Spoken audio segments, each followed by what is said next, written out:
Welcome to our channel unique home creations. अगर आपको crispy और चीज़ी स्नैक्स पसंद है तो आज की रेसिपी बिल्कुल मिस मत कीजिए। सबसे पहले मैंने स्वीट कॉर्न लिया है, इसमें प्याज डाल देते हैं।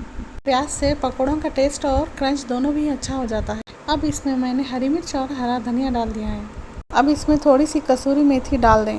अब इस टाइम पर जीरा पाउडर, चाट मसाला, नमक, हल्दी और लाल मिर्च डाल दें। अब इसमें कॉर्नफ्लोर और बेसन डाल देंगे।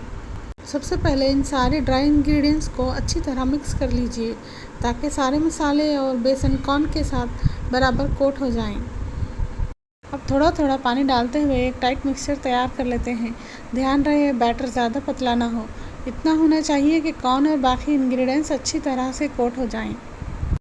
अब थोड़ा सा मिक्सचर हाथ में लेते हुए बीच में चीज़ रखकर अच्छी तरह से कवर कर लेते हैं। ध्यान रखें कि चीज़ अंदर से प्रॉपरली कवर हो जाए ताकि पकौड़ा फ्राई होने के बाद अंदर से चीज़ी और टेस्टी लगे। ये कॉर्न चीज़ पकौड़े बहुत ही क्रिस्पी और चटपटे बनते हैं।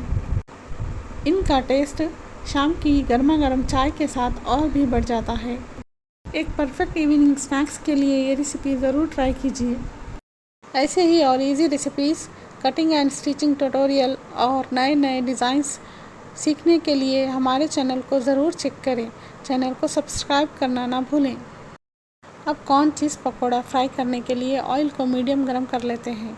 फ्लेम को मीडियम टू लो रखते हैं। इससे पकौड़े अंदर तक अच्छे से पकेंगे और बाहर से क्रिस्पी बनेंगे। बारिश के मौसम में आपको कौन सा पकौड़ा पसंद है, कमेंट करके ज़रूर बताएं। अगली कौन से पकौड़े की रेसिपी देखना चाहेंगे, कमेंट करके ज़रूर बताएं। फ्लेम को मीडियम ही रखें। इन्हें गोल्डन ब्राउन होने तक फ्राई कीजिए। क्रिस्पी और टेस्टी कॉर्न चीज़ पकौड़ा बिल्कुल तैयार है। अब इन क्रिस्पी चटपटे कॉर्न चीज़ पकौड़े का मज़ा पूरी फैमिली के साथ और गर्मा गर्म अदरक वाली चाय के साथ लीजिए।